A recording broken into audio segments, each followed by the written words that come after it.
Our orders are wrong. You let all your people die. Even when faith is shaken, one can always hold on to hope.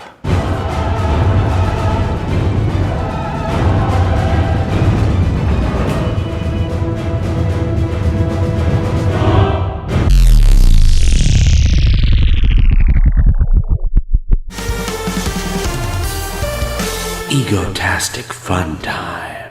Hey gang, I'm JP and welcome back to Egotastic FunTime. Today we're going to have a great time chatting with legendary television writer Marc Zicree, who besides having written for Star Trek The Next Generation, Deep Space Nine, Babylon 5, and Sliders, just to name a few, also wrote the best-selling book The Twilight Zone Companion. Marc is also the creator of Space Command, an original epic science fiction drama series that follows the adventures of a dedicated group of scientists, soldiers, and adventurers exploring our solar system and recalls the space operas from the golden age of science fiction that champion an optimistic view of the future and the belief in the triumphant spirit of mankind. Space Command stars Robert Picardo, Doug Jones, Mira Furlan, Bill Mumy, Ethan McDowell, Sarah Marafino, and you'll also see appearances by Nichelle Nichols, Armin Shimmerman, Bruce Boxleiter, and Mike Harney, among others. It was an absolute pleasure, you guys, to get to talk with Marc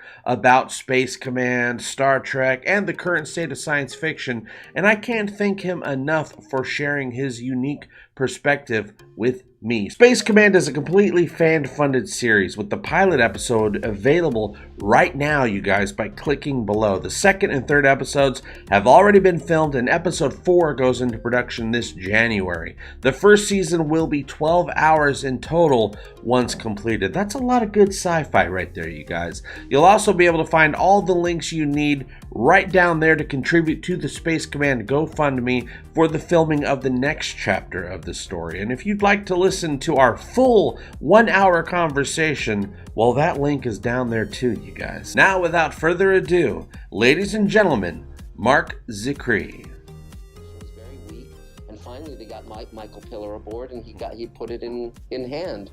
But it took him a year to find out who they were and who these characters were. Maybe Star Trek Discovery will, but see, the great thing is that Star Trek is now like the works of Shakespeare, where maybe there'll be a bad play or a bad production, and then there'll be a good one. And it's the same with Tarzan movies or whatever. I mean, there's certain franchises, or Sherlock Holmes, there'll be bad versions and good versions. So whether or not Star Trek Discovery or Star Trek Picard works or is successful artistically, eventually there'll be another Star Trek show that does work because the franchise has proven itself extremely durable. Yeah. And, on we go. Yeah, I've said that same thing in many of my videos. I'm like, Star Trek Discovery just might be the bad Star Trek show that we don't care for as much, but Picard might be amazing. But also, even that said, I take Discovery season by season. Yes. And that's the best way to do it because from what I've seen, season 3, story-wise, could potentially be very, very good. But but if you didn't like season 1 and season 2, season 3, there's nothing season 3 is ever going to do to get you on board with that. Because in my opinion, like you said, it is the writing, in my opinion, and I don't even mean necessarily the writers. I mean, what the first off, too many cooks. That's very obvious. Too many cooks. Also, it's what the confines that they're working under, what they're allowed to do, what they've been told to go do. But then also when they come back with something, there should be someone there to say, not this, go back and rework it, right? Because they must be talented people or else they wouldn't have gotten hired. Yeah, well, if you look at most of the successful science fiction shows, there's one guy at the top who has the vision, whether it's Gene Roddenberry or Serling or Ron Moore on the BSG reboot, or any of these, or Joe Straczynski on Babylon 5.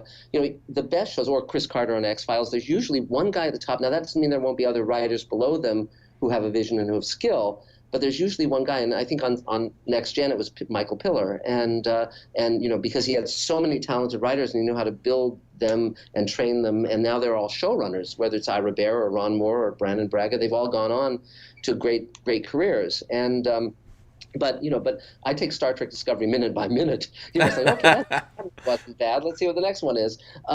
It's funny because periodically fans will ask me, well, why don't they ask you to write for Star Trek Discovery? And it's like, well, if they had reached out to me and said, hey, you want to come aboard, I would, because I'd be very interested to see if I could wrestle that beast to the ground, because there's a lot of talent being wasted. I think the cast by and large is good.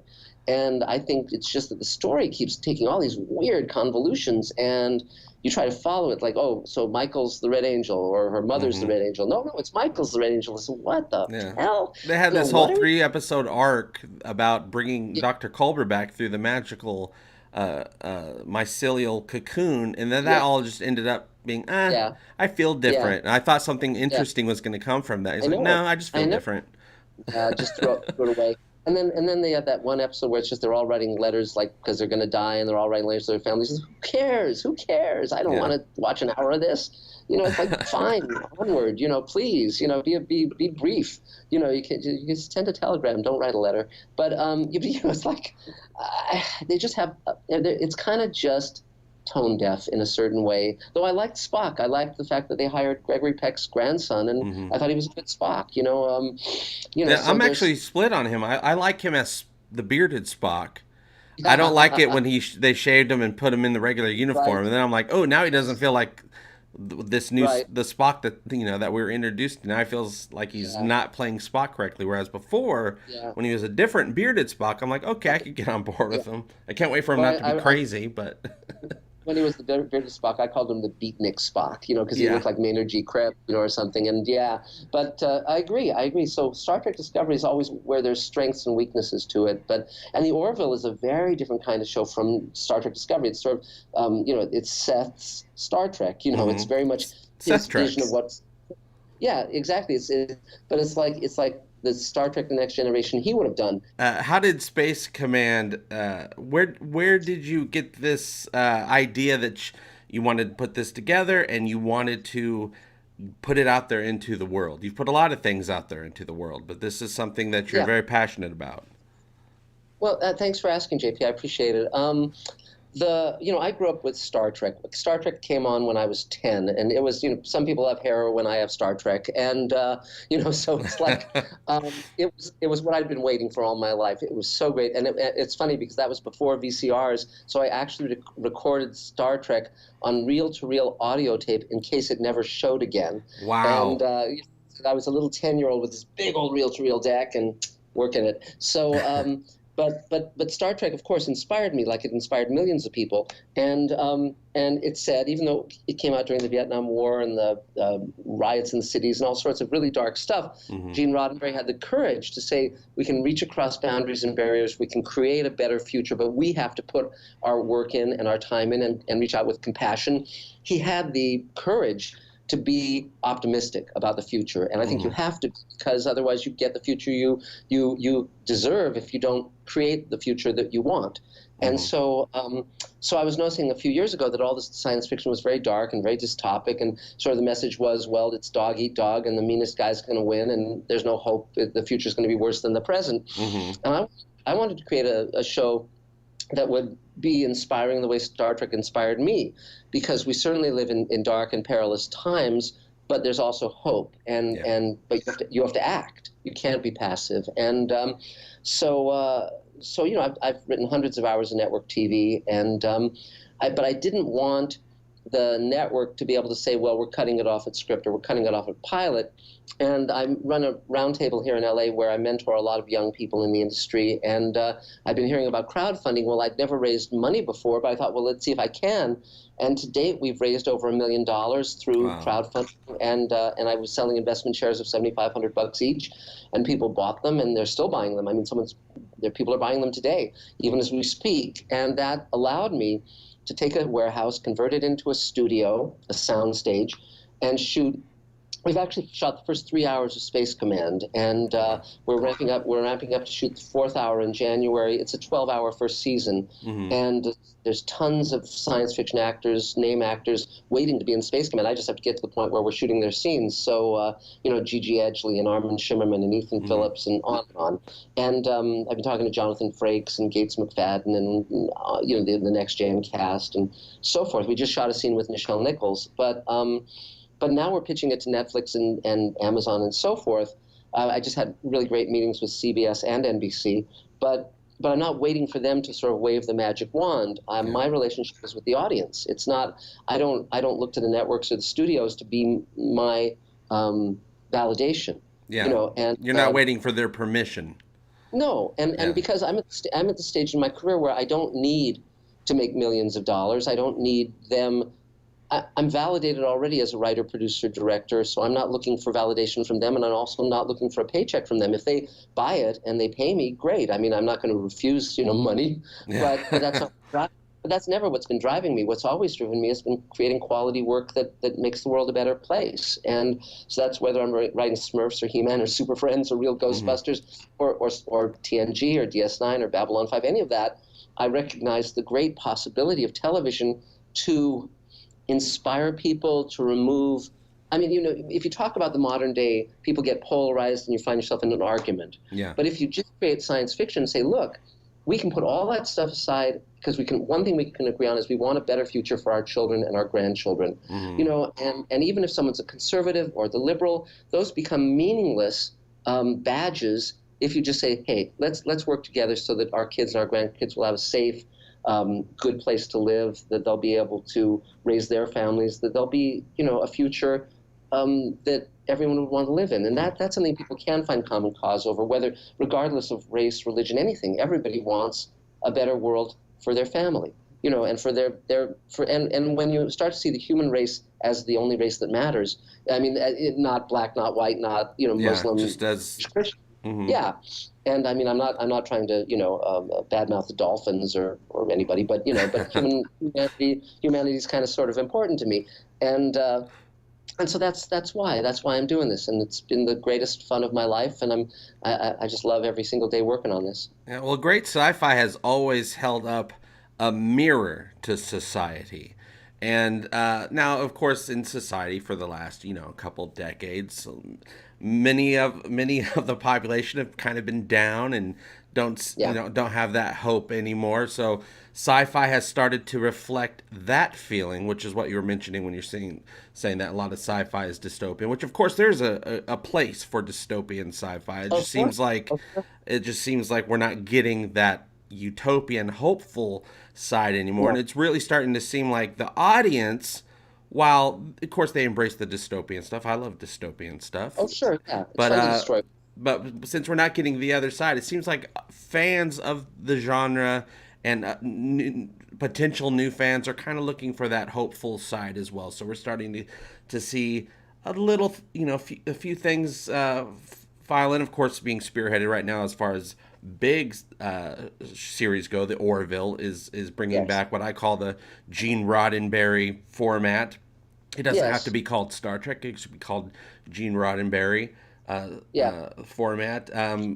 There's other shows coming, but they're a little bit more in the lighthearted comedy vein. It's not really taking that serious look at a utopian future. Space Command, on the other hand, is, humanity for the most part has got their situation together, and of course there's going to be some heated, dangerous stuff going on, but that's happening outside of the planet. When you venture out, you come across, you have to work together to overcome things. Now, in this case, in Space Command, there's some mystery, very intriguing mystery going on Mars. They find this ancient, what turns out to be a spaceship. At least that's all we know. All as a viewer, I know so far.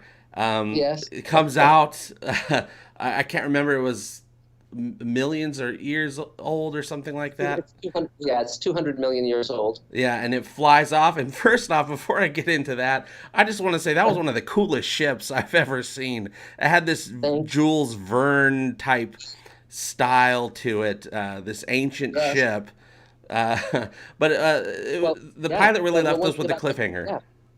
Well, one thing about that ship, which is super cool, I really love the fact that my audience is helping me make Space Command. And one of the ways we did that was that the alien spaceship, we had a spaceship contest. And anyone anywhere in the world could enter it. It was through Lightwave, which is a CG program, a VFX program. And so there's a VFX artist in Italy who won the contest, and he designed the exterior of that amazing ship. It was and so then I cool. hired the interior, yes. And the only guidance I gave in terms of what it should look like is there's an architect named Gaudi, Antonin Gaudi, who's very famous. He comes from the turn of the century, and so I used him as sort of a design aesthetic. And so it was great, because if I'd just been trying to hire people, I never would have found this guy.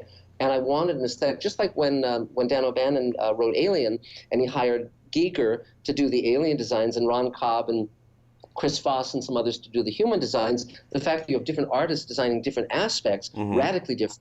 I thought that by having a different artist design the alien ship and the interior and exterior of that, it would look significantly different from all the human stuff. And that's exactly, is exactly what happened. Because if this situation were true and we're seeing a spaceship from another race of people on another planet somewhere, it shouldn't look like anything a human would design. So it's great that you're getting all this support from sci-fi fans. And the series itself, you have all these wonderful actors that are very recognizable from Star Trek and Babylon 5 and Stargate and things like that. But this isn't a fan film. This is an original universe that was created, and an original story. And so it almost, seeing all these familiar faces, especially from the sci-fi world, it feels like it's an homage to sci-fi. Because it's not an homage to anything else except for maybe the spirit of a certain genre of sci-fi. But it's great to see all these faces, and kudos to you for getting these faces on screen for us to see. So what's it like been bringing these people in? Yeah, well, it's super fun for me because, I worked on Next Gen and DS9 and all these different shows, and I loved these actors. When I met Mira Furlan when I was writing for Babylon 5, I thought, well, I've got to work with her again. And George Takei, of course, is I did a Star Trek episode with him back in 2007, 2008, and I'm now talking to him about appearing in some of the things I'm writing. And it's like these are wonderful actors, and so it's not any kind of disadvantage. It's a joy to work with them. And and the lovely part is, if I had gone to the networks when let's say I'd gotten a pilot deal at NBC or ABC or whatever, and I'd said, well, I'd like to cast Billy Mumy and Mira Furlan and Doug Jones and Bob Picardo, they would have said no. Yeah, they say you can have one. Yeah, well, we have this actor from the CW who can't act, but he's just been on a hit show. You have to use him. Well, yeah, but he can't act. Well, work with it. It's like, well, no, because I'm doing it this way. I think of it as independent television. I don't have to listen to stupid ideas or stupid suggestions, and I don't mean to badmouth the networks or the studios or the VOD platforms. There are many executives who are very passionate and very smart, but their bottom line is to generate revenue for the parent company, the corporation, and I don't have that obligation. I don't care about that, and what I care about is making something that delights me and delights my audience. And and so the fun part is that when I met Doug Jones, I was writing a book with Guillermo del Toro, and I won the Saturn Award and met Doug at the event, and I then took him out to lunch a few days later, and I thought he was absolutely wonderful, and I said, I'm going to write a role for you. And also because he has this amazing sensitive face, I said, I'm going to show your face. You won't be under foam rubber, and I think he's terrific as Saru, but I think it's also really fun to see what he really looks like. And and so I can just have an idea and go for it. And again, with Space Command, the whole notion, it's not that the people won't be at odds against each other, but the whole issue is you come to a moment of choice where you can be compassionate and perhaps put yourself at risk, perhaps risk your job or risk your comfortable life, but do you make the right choice? Do you reach out to others? Do you create a better life for everyone, not just for yourself? The goal is, in many ways, is to shop this show around to get hopefully picked up by. Now, I know you're thinking, streaming, Netflix, Hulu, Amazon Prime, which seems that's the way things are going. They've already went that way, and SciFi does really well on those platforms. Yes. If you but say you had the choice. Say, ABC says, "Hey, we want to pick up this show." Would you still kind of hold off and try to get one of the streaming services? Well, the interesting thing is that the networks are now creating their own streaming services. So ABC has Disney Plus. I just met with NBC. It was a very good meeting, and they're starting their VOD platform. So in all likelihood, wherever it sells will probably be to a VOD platform. And the cool part about that is they'll order a season or two. So it's and people have said to me, well, what if they want to buy Space Command, but they want to, reshoot or whatever. No one other than no network executive has asked that. But then I would just say, well, what I'm shooting is part of that universe, and if we want to go off on a different tributary, it can be like Star Trek versus Star Trek: The Next Generation or whatever. That's the fun part about science fiction. You create a universe, and but no network executive has asked that. And Space Command, the first hour has over 900 visual effects shots. The pilot, the 2-hour pilot, has 1,900.